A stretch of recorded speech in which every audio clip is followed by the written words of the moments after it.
Welcome to another edition of the Best Business Minds, where we interview business leaders and academics that write thought-provoking books. I'm Marc Kramer, serial entrepreneur who consults with family businesses and entrepreneurs, and currently I'm teaching entrepreneurship at Vinh University in Hanoi, Vietnam.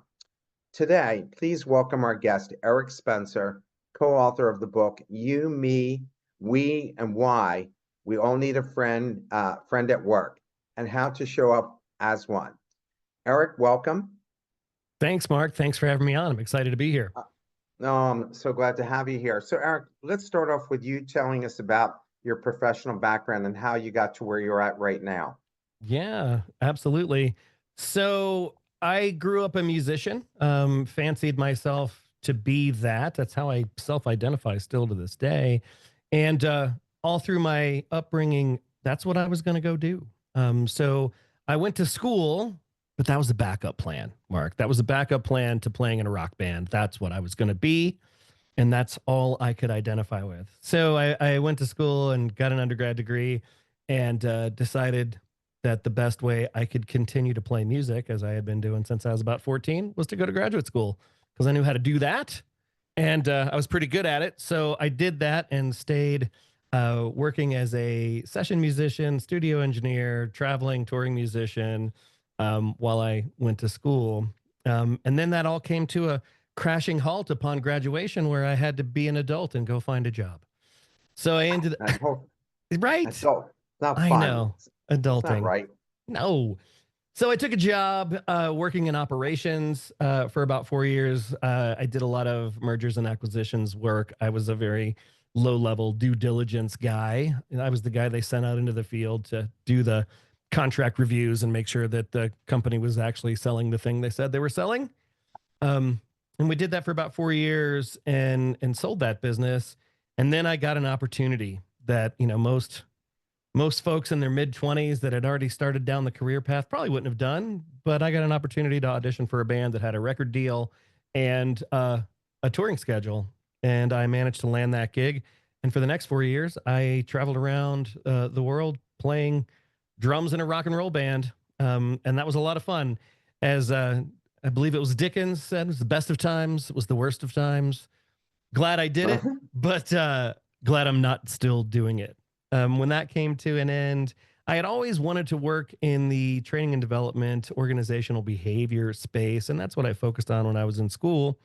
And I started poking my nose around trying to find a gig in that space, and I learned that if you hadn't done that before, nobody really wanted to pay you to do it.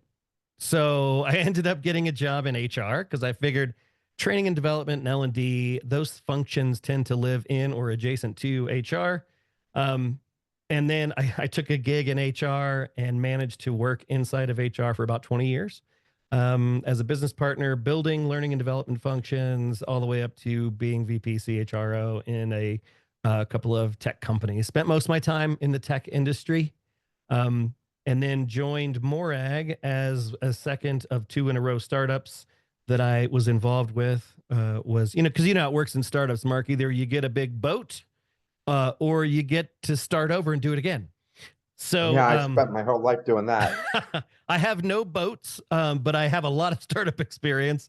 And I joined up with Morag and Sky Team 13 years ago. So I've been doing this with her for 13 years. She and I are partners here. And I came in just as her first book was getting finished. And then we wrote the book together, during the pandemic when we had a lot more time on our hands than we did the year before. Well, hopefully this book will be a big hit so you can go back and be a rock and roller all over again.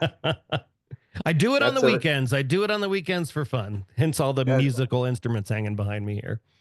I think that's what everybody dreams of if they're a musician, is to get that opportunity to do it. But at least you got to go on travel with the band and play at different venues and so forth. Indeed. So I think that's fantastic. So why did you write this book or co-write this book? So this book is actually an evolution of the sort of the school of thought that Sky Team is based on. With Morag's first book, Cultivate the Power of Winning Relationships, we did a bunch of research on what's the power of relationships at work. And in the research for that book, it pointed us to this idea that the relationships, the quality and depth of the relationships you have at work are the a big influencer. We came to learn in the research for the second book, the single biggest influencer of your happiness, engagement, and productivity at work, but not only at work, but in your life, right? The quality of the relationships you have in the space where you spend the most time as an awake adult matter, and they matter deeply. So we we had been delivering content around and relevant to that first book, and people kept asking us when we were going to do the next one, because the books differ in that the first book, Cultivate, is more of an outside in view. It allows you to take stock of your workplace relationships and figure out where they are in what we call the relationship ecosystem. Yumi We is much more about the choices that you make intentionally to invest in those relationships. So it came down to, all right, we've got a pretty good idea here, we think, but we need to evolve it to make it a more proactive, what can I do now that I know these things about the relationships I have at work? Yeah, and you spend way more time at work than you ever do at home with your family or your significant other. It's Yeah. amazing. How do you suggest individuals who are naturally introverted or hesitant to form workplace friendships begin to cultivate meaningful professional relationships, given the emphasis on having a best friend, quote unquote, at work? Absolutely. Well, I mean, first of all, we got a lot of flack from the publisher about using that phrase best friend at work. We wanted it in the title, and they tried to get us to remove friend from the title because they're like, you're going to alienate some people. And we said, we'll lop off best, but we're leaving friend. The best friend nomenclature actually comes from the Gallup Q12, right? So it's the probably the largest employee engagement survey tool at this point in time. And question number 10 of the Q12 is, do I have a best friend at work? And we've implemented that questionnaire many times in clients' cultures. And what we've learned is a lot of CEOs will say, do we have to have that question? Can we cut that question out?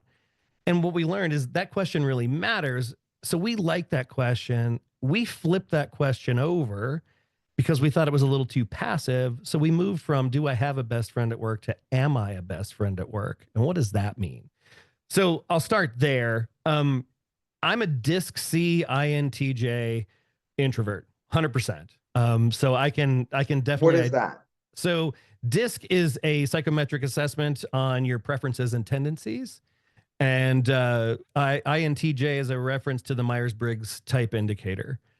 So I'm an introverted person. I'm a data-driven, analytical person. When the when the pandemic hit and I got to sit in my office by myself with my headphones on, writing content and not interacting with humans, I was just fine. It was okay for me. So I can empathize with the idea of introverts and being unwilling or not necessarily just naturally wired to building workplace relationships. So my advice to those people would be pretty simple, right? All you have to do is pay attention, right? You don't have to do anything. What you have to do is pay attention to what's happening around you. And I encourage people to just get to know the backstories of people that you work with. Who are they? Why do they do the things they do? What makes them tick? And for me, I made it sort of an analytical data collection journey, which I could really get my brain around.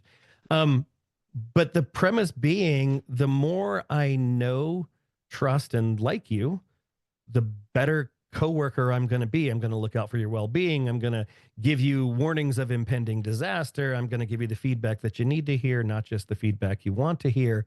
But I have to get over that hump. And the easiest way to do that is to get to know what are our points of common ground, or what are our points of complete discord? How do we relate to one another? So for this introverted analytical science guy, I made it a science project. Well, I have to tell you that at Vin University, our students get very high marks for their professional skills. But Mhm. one thing that we're asked to work on, and we've been working on for the past year plus, is their soft skills. Yeah. is developing relationships internally with people. And so I think that's a big deal. How do you think the pandemic has changed that? And Oh, especially for a while, people could work at home if they wanted to, but now companies are insisting they come back in the United States. In yes. Asia, they were never allowed to work from home after they were cleared to Right. bring everybody back. I mean, there's no company in Asia that's saying, yeah, you want to stay at home and work from home. It's cool. No, everybody has to come in. Yeah, I mean, I think especially from an American's perspective, the pandemic changed a lot. Um, we lost a lot of the opportunity for serendipitous conversation, right? We're no longer walking to meetings together. We're no longer going to lunch or happy hour or dinners after meetings or out with coworkers, just on the regular. Um, and that, to your point, that hasn't revived to 2019 levels by any sense. So, what I think, just from our perspective, as we were writing the book during the pandemic, we started to take stock of a lot of these things and start to measure them. And what we learned was it takes a lot more intentionality to build relationships now than it did in 2019, even in those situations where people are back to work 3, 4, 5 days a week. The, Morag likes to say our small talk muscles have atrophied. And we got into a pattern of not doing it, and reinstating that has been difficult. So we talk about the notion of intentionality in the book and in all the workshops that we do. And it was hard to build and develop and deepen relationships pre-pandemic. That's increased by a factor of 2, I would say. You have to really turn up the heat on your intention, especially if you're working with somebody. Maybe it's not just work from home or work from office, but you're on a geographically dispersed team. And I work on some teams with clients where I've never been in the same geography as the person. And to get to that same level of sort of office camaraderie, I got to do some interesting things, and I have to do them very thoughtfully and very purposefully in this venue to make those things happen. You know, since I've been at Vinc University 17 months, I've had two deans. One was an interim dean, and now we have our current dean, who's a great guy. And I was telling our dean when he came on that we had a woman, and this is the first time I saw this. I've done 29 ventures, and usually the culture is built from the top, goes down.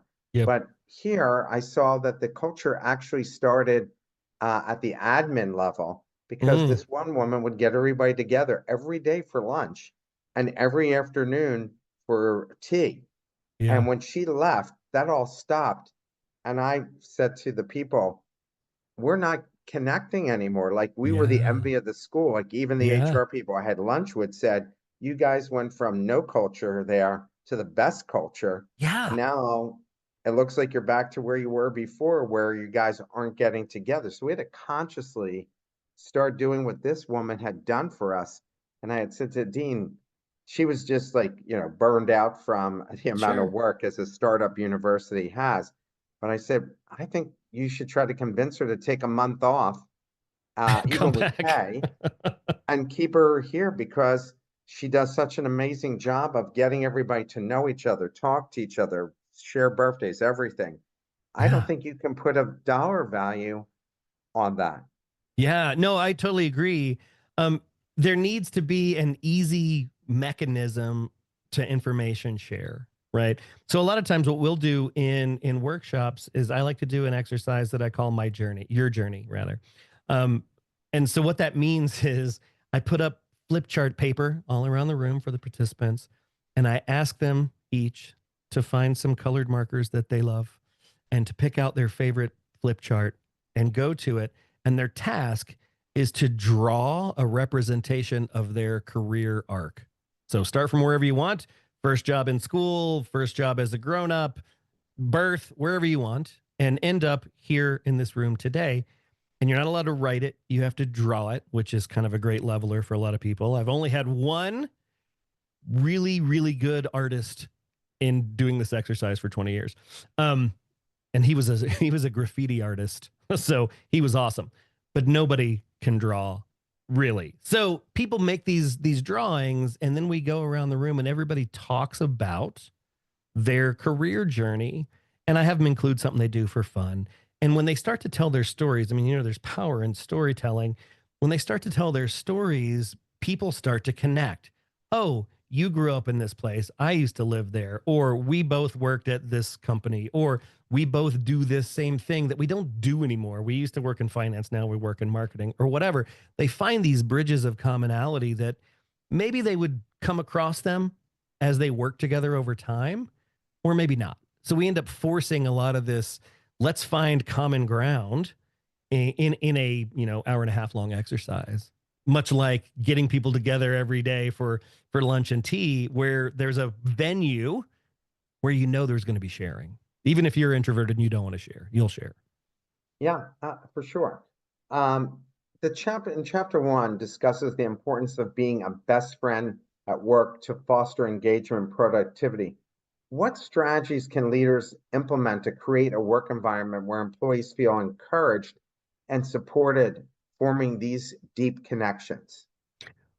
Well, I mean, to your earlier point, right? That starts at the top. You can't just say those words and not do those things. As a senior leader in your organization, you got to walk that talk, and you have to let it be okay.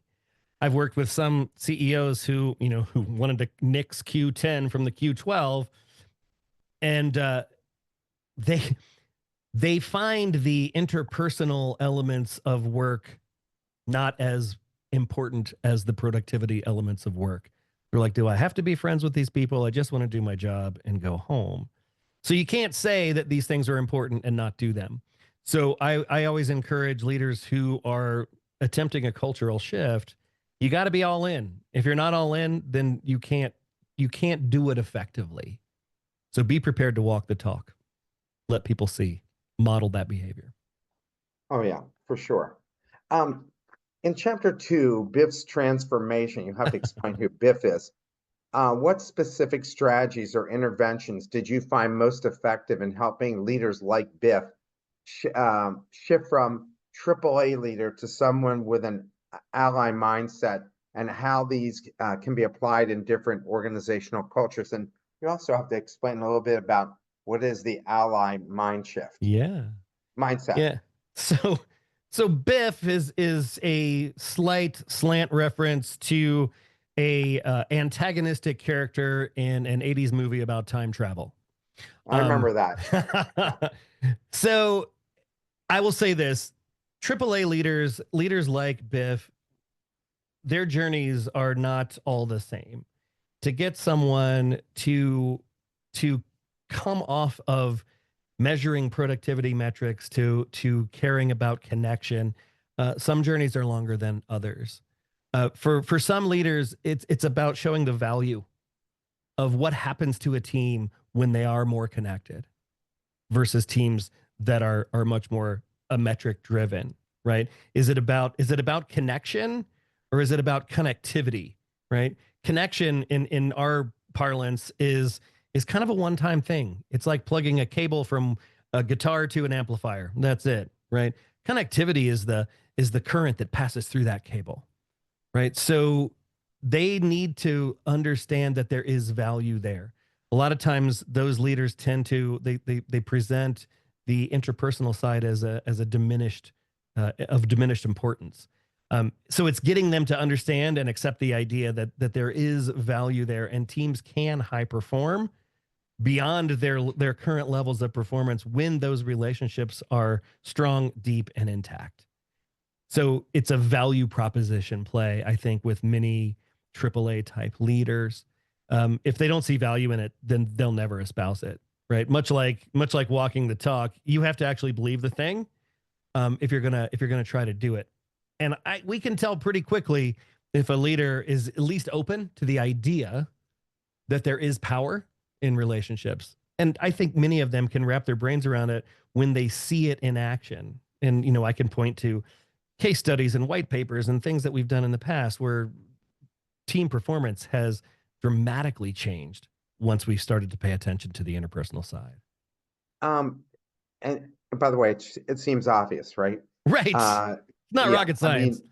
Yeah, I mean, even in winning teams, what do you find? That people have strong connections to each other. The teams Of that course. don't succeed, it's not about the talent, it's about the interpersonal connection Yeah. with other people. Even quarterbacks in football, Yeah. if you hear that they're not assertive, usually the team doesn't win a Super Bowl without them being assertive and carrying the locker room. Yeah. Um, you mentioned the ally mindset profile on your Yeah. website. Could you explain more how the profile works and what are the key components and measures to help individuals assess their progress in developing an ally mindset? And I wonder, do finance, like numbers oriented people, Yeah. think this is like, it's too soft to really care about, but people who are more of creative mindset really embrace this? I mean, we can do some directional stereotyping. Sure. I work a lot with tech companies, so I work a lot with very skeptical engineering mindset type folks. Um, but what's been fascinating to me over the last 13 years of my journey here is once they wrap their brains around it, it really pops for the more analytical tech minded folks. Um, because it's a framework, right? So the ally mindset, I'll talk about what that framework is, and then I'll point you to the profile. And your audience is welcome to take it. We have a brand new, like just barely beta released version of the ally mindset profile, which is fantastic. I love it. I took it again yesterday. So the ally mindset is based on 5 practices, and we call them practices because some of them are going to come more naturally to you than others, depending on your own preference and tendencies and how you're wired. And some of those are going to require a little bit more intentionality and energy, depending on who you are. So it starts with abundance and generosity, and these practices sort of build on one another. So coming into a relationship, if you do not have a scarcity frame, but you have an abundance frame, this is the starting point, right? Being abundant and generous with your stuff at work, with your resources, with your knowledge, right? Versus holding things close to the vest. I remember when I first came to work for Morag, I'm the son of an entrepreneur and had been in serial startup mode. And I asked her the question that startup guys ask: who's our competition? Who do we go beat? And Morag looked at me and she said, "Oh, I have no idea." And that blew my mind. I said, "What do you mean you have no idea?" She said, "I have no idea." She said, "There's plenty of work out there. And if something comes through the door that's not right for us, we'll just pass it on to somebody else." And as a as a startup guy, that did not compute in my brain.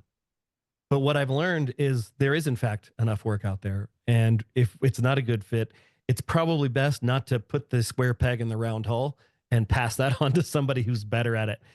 So if we can come into a relationship with this frame of being abundant and generous, practice number 2 is connection and compassion, right? We know that humans are hardwired for connection. We're social beings. That's just biology, right? Um, Compassion is all about empathy. In relationships, you have to be able to flex that empathetic muscle. And that's different than sympathetic, right? Sympathy and empathy are different things. It's being able to actually relate to those people. And if you have that abundance mindset, connection and compassion comes easier. Once we've established connection, the third practice is courage and vulnerability. So if we're connected, I have courage, I more readily to say things that I need to say, to give you some feedback that maybe you don't want to hear, but you need. I also, it's the sort of two sides of the same coin here. I also have to be pretty vulnerable, right? And it takes courage to be vulnerable, to let my guard down. You know, Brene Brown, who's done a lot of work in the area of shame and compassion. Um, Brene Brown says, when you lower your walls and show up as your authentic self, you get to the good stuff much faster. And I know that a lot of us in the business world are socialized to believe being vulnerable is being weak. And you're going to be the, slow antelope at the back of the herd that gets taken down by the big cat. But that's not really the case. Being vulnerable is being real. And if you can be vulnerable and let your guard down, then the relationship can evolve into a space where we can actually talk about the tough stuff. And that's practice number 4, and that's candor and debate. Um, I know people, those AAA leaders that we were talking about, real good at candor and debate, comes naturally to them. Connection and compassion may be a bit of a stretch, right? They aren't afraid to have the tough conversations, right? But they are afraid to let their walls down and open up a little bit. If we What's the can, difference what's the difference between being vulnerable and being coming across as being soft, where your people lose respect for you? yeah. So, I mean, being vulnerable doesn't mean that you share all your secrets and dirty laundry, right? It means that you show up authentically as who you are, not with a facade of whatever your management archetype is, right? You are consistently you. That's vulnerability for me. For me to be able to ask for help and take it. Taking help, I think, is a bigger measure of vulnerability than even asking for it. I've worked with a lot of leaders. I do executive coaching as part of our offerings here at Sky Team as well. And I've worked with a lot of leaders who are afraid to say they didn't know the answer. Unbeknownst to them, they already looked weak because here's a spoiler alert. Everybody knew you're BSing your way through that answer, that you didn't have the answer, that you're dancing around the question, right? Step into it. I don't expect you as my leader to know everything all the time forever, right? I expect you to be a human being who's fallible. And if you say you don't know a thing, let's go figure it out, right? Versus you telling me that you do know a thing and then we all find out later that you made that up. Yeah, I agree with that. Um, in discussing the shift from scarcity mindset to an abundance mindset, which specific strategies or practices would you recommend for individuals and organizations struggling and deeply ingrained competitive and scarcity driven cultures? And explain what that is. Yeah. Well, I mean, scarcity driven cultures or people who embrace a scarcity mindset, those are folks who don't share information. They want to quote win, right? It's the individual versus the collective. And in Moreg's first book, Cultivate, the relationship ecosystem is divided into four quadrants. Um, and the horizontal axis is a me first focus versus a we first focus. Scarcity mindset is a very me first focus, right? A generosity mindset is a we first focus. I remember working with teams inside the same organization who were hyper competitive, and then running scenario models that show them, hey, if we work together on this, the company actually is better off. The organization is better off. The shareholders are better off. The ownership's better off, whatever. Um, Breaking down the idea that me first wins the day. Me first wins an individual's day. It doesn't win a team's day or an organization's day. And we have to sort of break away from those norms that have been kind of beaten into cultures over time, especially those performance driven cultures. Because I would make the argument that you could, in a more generous abundance and generosity mindset, outperform the cultures that are wholly based on individual performance. We have a question from the audience. Yeah. I'm not familiar with Spencer's book. What is an example of a known company that does what you espouse well, from the board to the front lines well? And is this company wide or limited to parts of an organization? And how do you apply Maslow to your model? Easier in startups versus established companies. For example, the Prudential. I welcome a deeper conversation. Okay. There's a lot to unpack there. There's like four questions in that question. So thinking about an organization that does this well, we see this in a lot of nonprofits, right? We have a very large nonprofit client who I think walks this talk very well, in the National Geographic Society. So it's a relationship forward approach to building culture. What was the second question in that array? Let me go back and go through that question again. So the first question is, what do you espouse well from the board to the front lines? And the next question is, and is this company wide or limited to parts of an organization? Well, So I is mean, it we're talking about pervasive or just part of a division? yeah, we're talking about collections of human beings. And if I'm using that organization as my bellwether here, we've been inside that organization for about 6 years. So was it like that when we got there? No, not wholly. In pockets for sure. I mean, you can take the toughest, most performance metric driven organization and find pockets of teams in that company that operate in this ally mindset basis, right? But to get it to be pervasive over time, it takes a couple of things. It takes intentionality, it takes practice, and it takes people understanding what the frameworks are. And I'm not saying our framework is the best framework, it's framework, right? The power of a framework is when the number of people that know the language and know how to leverage that framework reaches a tipping point. So in my experience, that's usually somewhere around 25-30% of the organization. When you get a third of the company talking this talk, other people want to know what the hell these people are talking about. And so that sparks curiosity, which pushes that snowball down the hill. Um, so it takes time, it takes intention, and it takes repetition over time. But we've been working with organizations, some of them for the entirety of SkyTeam's existence, which is 17 years. It's been around a little bit longer than I've been here. But certainly the organizations that we've been involved with since I've been here, I've seen a lot of them make transitions, and I've seen a lot of them backtrack too. You'll have a change out of leadership, and a lot of the work that had been done on the ground, right to your earlier point, Mark, many times culture does start at the top. And if a new CEO comes in and revamps the executive team, I've seen a lot of work that has taken, months to years to put in place be, vaporized in a matter of weeks, right? It's people. People are messy. It's not this isn't a one and done, sort of fix it and forget it. Yeah, It's a constant initiative. It's why we call these components of the mindset practices, because you're not always going to get them right. yeah. Hence why those of us who are logical can't understand the illogical about why they make the choices that they make. So then his next question is, um, and how do you apply Maslow's to your model? I mean, it's there's not a direct correlation here. I mean, what I would say about Maslow is, you've got to have like your level 1 and 2 needs met before you can really get into this work, right? If you are fearing, this job security, aka your sort of food, clothing, and shelter needs, you're not going to pour the energy into developing and deepening the relationships. It just doesn't make sense, right?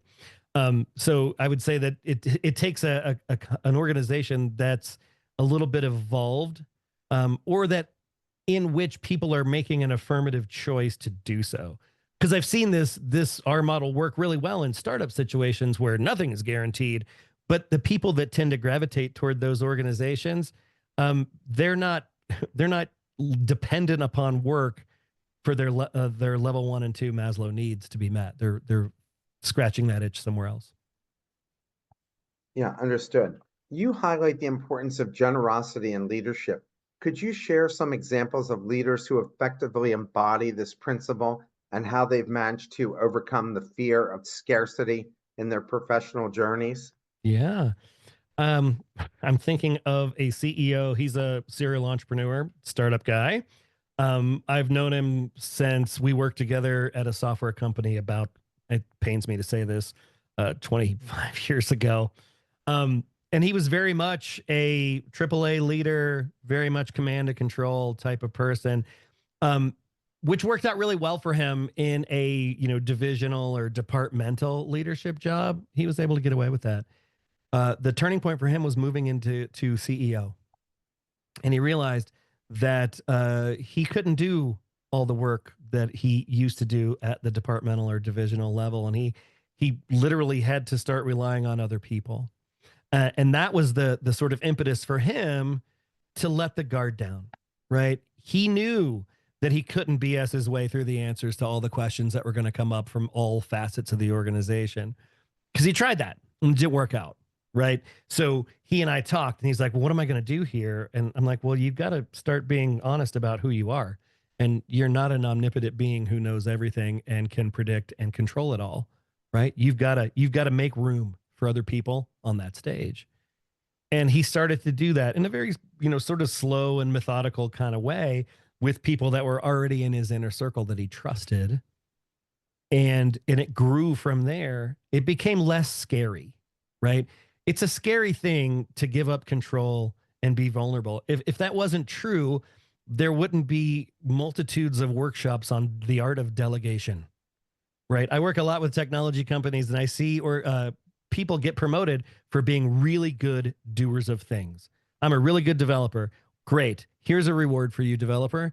You now manage the team, a job for which you are ill prepared and probably don't even really want, but it's how you move up in the organization. So it's hard to let go of the thing that we claim as our identity. And our work lives make up a large portion of how we identify. But once you can get over the fear of letting that go just a little bit, it starts to take on its own life.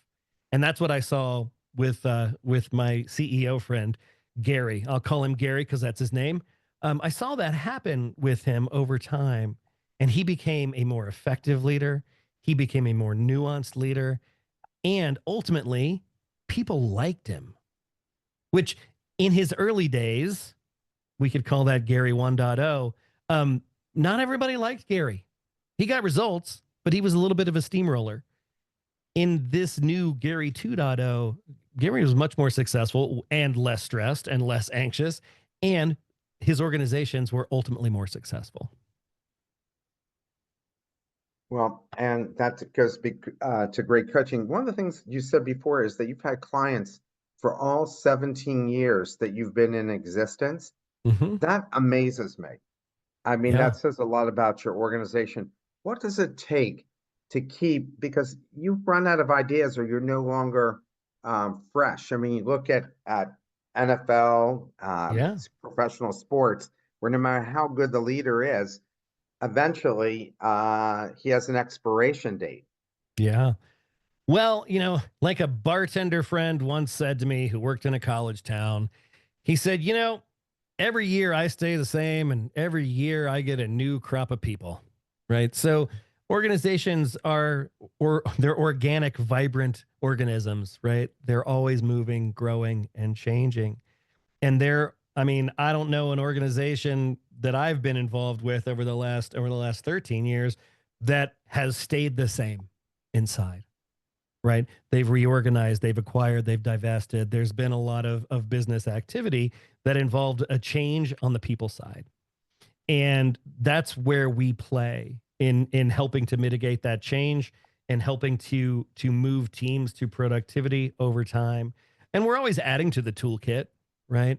But ours is a relationship oriented business. I mean, Mark, I'll be honest with you, we do almost zero in the way of advertising and marketing. It is a referral driven business. I And think anybody who does any kind of consulting, that 80% of it's referral, yeah. 20% of it is networking, and almost Yep. none of it is any kind of advertising because it's so Yes. personal, just like lawyers and accountants. Yeah. Unless you're suing somebody for a slip and fall, you're typically asking people for referrals and you're meeting those people. But think about that, right? That example is perfect. If you have a lawyer that you like, you stick with that person until they move, retire, or die, Yeah, right? Same goes with accountants, right? All the people that provide these professional services, your that's how those, doctors, your yeah, psychologists. Yeah. yeah, that's how these relationships work. So unless you do something to break it, that's how the relationship perpetuates. Now, need may ebb and flow over those years. We may have a bigger year with the client, last year, say, versus this year or next year. And that's cool, right? I don't stress about that because I know the relationship's intact and I'll keep my points of contact up and keep talking to them because look, I'm embodying the 5 practices of the ally mindset with those client relationships, right? I always tell them I do what I call a no ask reach out. I'm just calling to see, hey Mark, how you doing? I thought about you today. I read this article, made me think about you. I thought you'd appreciate it. I'm not asking for anything because I know if those relationships are deep and intact, when the need arises, you'll call me. I think no question about it. I think that's definitely how those things kind of work for everybody. In chapter 4, how can individuals in a competitive work environment foster genuine connections and compassion without compromising professional boundaries or objectives? Yeah, well, again, Mark, people are messy. I worked 20 years in HR, and I know that professional boundaries get crossed all the time. Um, I would say it's there's a baseline, and then there are outlier relationships, right? Knowing knowing where to keep the professional distance in place is unique to every relationship, right? I mean, I have people teams that I work with where there are people on that team and certain people know everything about each other and certain other people don't, right? There's a professional distance there. I think that is a periodic check-in with yourself, right? How much are you willing to put out there, and how much are you comfortable with receiving back? And I think those decisions are unique to individuals. So there's no sort of penicillin shot here that is the answer for everybody. But I think it's about intentionality and awareness. It's being aware of where those relationships are and making intentional choices about them, right? Versus going off to sales conference and having a few too many cocktails and continuing to open the kimono, so to speak, to let people in on things that maybe they don't need to be knowing about at work, right? You need to manage that on a relationship by relationship basis. Yeah, no question about it. Especially people start talking about. I know a company where the head of HR said that his chief operating officer took the party back to Oh, um, his penthouse at the hotel and started handing out Coke. yeah. I And mean, just taking the party to the penthouse makes my HR brain shiver. yeah, and somebody reported him, and he ended up getting fired. But the Yeah, he person used to reported work him there. also had to leave because people were upset that they just didn't deal with it quietly, that this Mm, person reported them. And yeah, after that, they had no credibility in the right. organization. So, I mean, just to put a period at the end of that sentence, I mean, this isn't about uh this is best friends at work aren't like your best friends in life, right? I've got a Right. best friend that I've known since 7th grade. I played in bands with my whole career. We still make music together. That guy knows he knows everything. He knows he's the guy that knows to clear my browser history if I pass away, right? People at work Yep. don't know these things. And there is a slightly different archetype. And what we're advocating here for is to get to know who the people are that we spend the most time with, right? What are they into? What sports teams do they like? What are their hobbies? What are their kids into? Like, what are the connection points? Like, going back to that your journey exercise. If I know those things, then I am more likely to look out for you. We did some work in the oil and gas industry where we built a management development program for field services, and it was around the concept of safety leadership. And it was a difficult pitch to a bunch of petroleum engineers, that the idea that the relationships that you had with the people that you worked with in the field were actually going to make you safer. And what we learned was that was in fact true. We had a reduction of over 50% in safety incident rate after the implementation of the program. Because what we learned was, if I know you and like you, chances are if I see you, like if we pass each other in the parking lot and you don't have your eye protection on, if I don't know you, I just let you walk by. But if I know you, I go, "Hey, Mark, eye protection." And you go, "Oh, yeah, sorry, it's on my head," or whatever, right? I'm going to look out for you more readily when I know you, when I No like you. question about that. Yeah. Yeah. Um, Throughout the chapter 5, the importance of both courage and vulnerability in fostering genuine relationships and creating a positive work environment is emphasized. From your experience, what are some practical strategies or exercises you recommend for leaders or employees to cultivate these qualities in a workplace that might initially resist such cultural shifts? Yeah, it's funny. Like I said, I work with a lot of tech companies, and one of the questions I like to ask when we're doing our discovery phase work is it okay to fail here? And the answer that I get usually looks like this. People say yes while shaking their head. They say, Yeah, yes, absolutely. It's totally okay to fail here. But they don't believe it. It's not. There's either company mythology or somebody's story or experience of when that person failed, they got, ridden out of town. So I think first and foremost, it has to be a place where that is okay. Right. So if you work in one of those cultures, one of the things that I like to see leaders implement is even like if we're doing brainstorming sessions, if we're just doing an idea day on a product iteration, right? It's the no idea is a bad idea. Let's just get them all out, get them on the table. So there's no condescension, there's no judgment, right? And in a brainstorming session, that's an easy thing to do. I can say, you know what, from this time to time two, from noon to 2:30, this is what we're doing. We are having a quantity, not quality discussion. And that starts to it's like using a new machine at the gym, right? It's the first time. It might be a little bit uncomfortable. People put ideas on the table that are clearly, in my perspective, dumb, stupid. We've done that before. We've tried that. It didn't work. But I'm not allowed to say it. um, I have to just take the idea on its own merits and let it be. That's sort of step one into building that muscle for being courageous. Because if I work in that type of culture, I'm not going to say my idea because I know you're going to think it's stupid. You've been here longer than me, or whatever. Um, so creating these venues, these spaces where we practice that type of belief, I think is sort of step one. Um, in terms of vulnerability, right? It's you can do that on a relationship to relationship basis. You can test those waters with the people that are already in your circle and ask them, if I were to do this in the meeting, how do you think that would go over? And if they go, oh, yeah. that's not going to go over at all. What do we need to do? What can we control? Let's chunk it down since we're on the same page. And now we know that we've established that. What are the things that we can do to model that behavior in that meeting, or bring that to the leader of the meeting as as an opportunity? Hey, we want to try something. Are you up for it? You shared a personal story about being fired and how it eventually led to a successful creation of Sky Team. How do you suggest individuals can develop the resilience to view setbacks as opportunities for growth, especially when facing significant professional or personal challenges, stress, because they've got family counting on them? Yeah.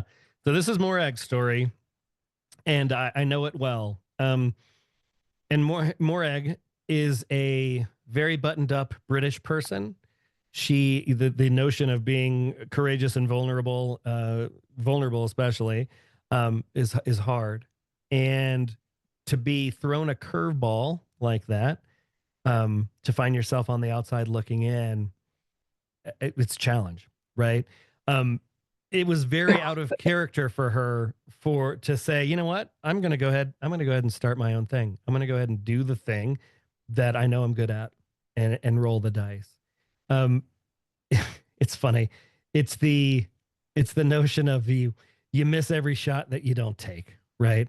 And Yeah, I think it's a as a startup guy, you know this, Mark, right? The first step is the hardest step, right? Once you take that first step, you can build momentum, or you will rationalize yourself out of this decision pretty quick, right? I don't know a lot of people that decide to do a startup that bail out on it 2 weeks later, right? They may bail out on 8 months later, a year later, or they may hang on longer than they were supposed to when they should have bailed out on it earlier.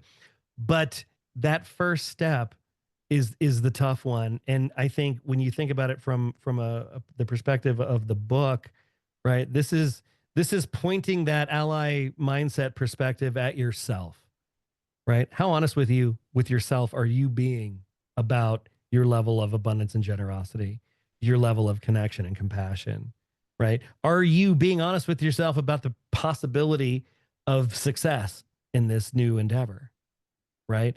And in Morag's case, right, she already had potential clients and folks that used to work inside the organization that we both worked in who were now at different companies, who lauded her approach and her success.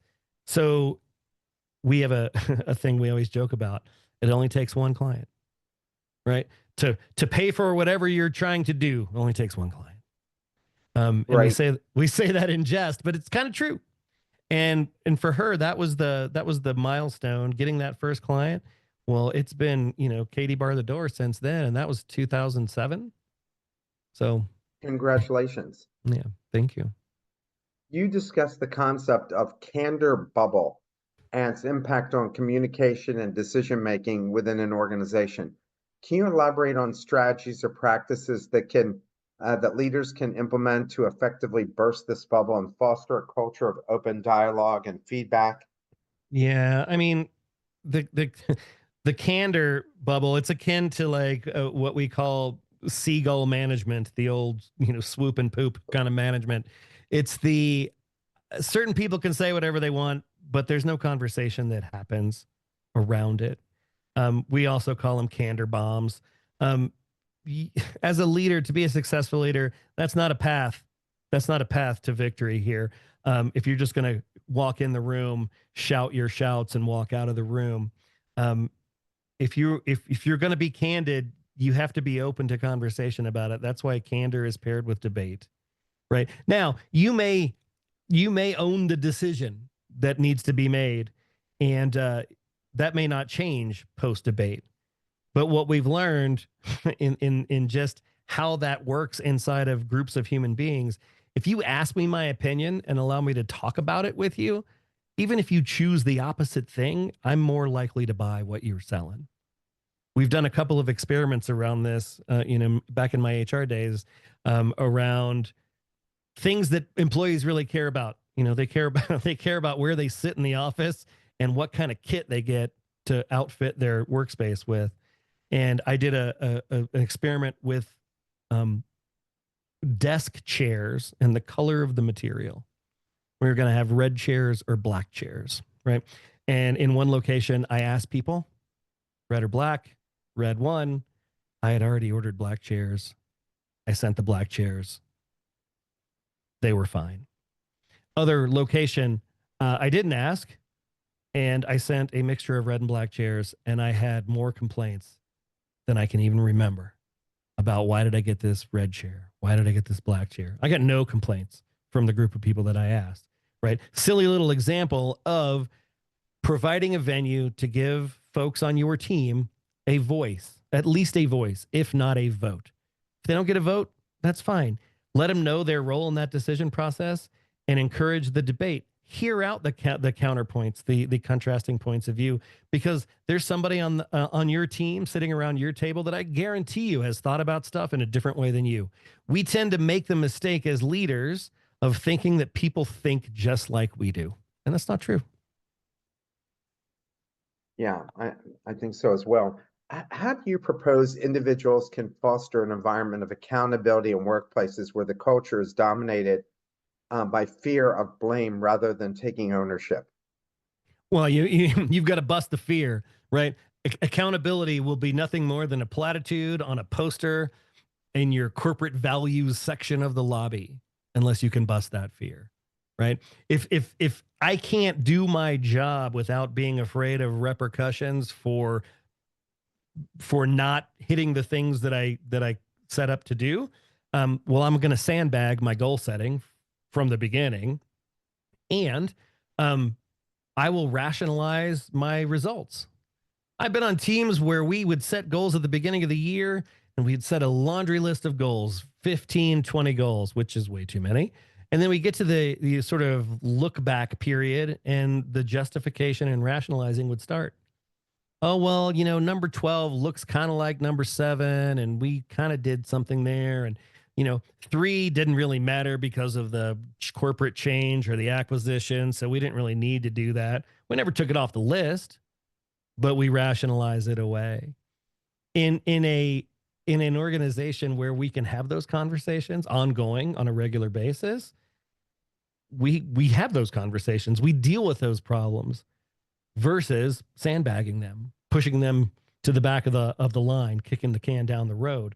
Um, and if you can't bust that fear bubble, it's talk, it's words, and it will never take root.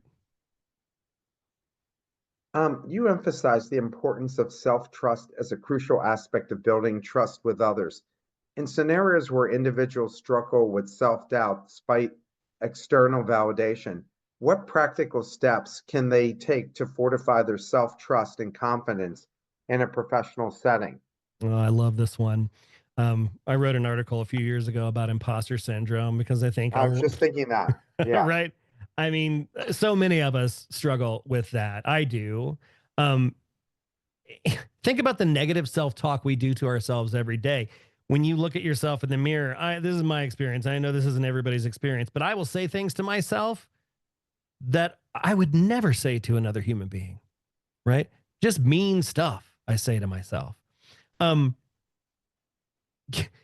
Getting into a different frame. So I work with somebody who is super compassionate, very much the sort of antithesis of my personality type. Uh, Giving positive feedback in a way that matters is in her DNA. It's how she's wired. It's not in mine. I have this little post-it note here that says "Give positive feedback" and has a little flower on it that I put here because of her, because I'm not naturally wired to do those things.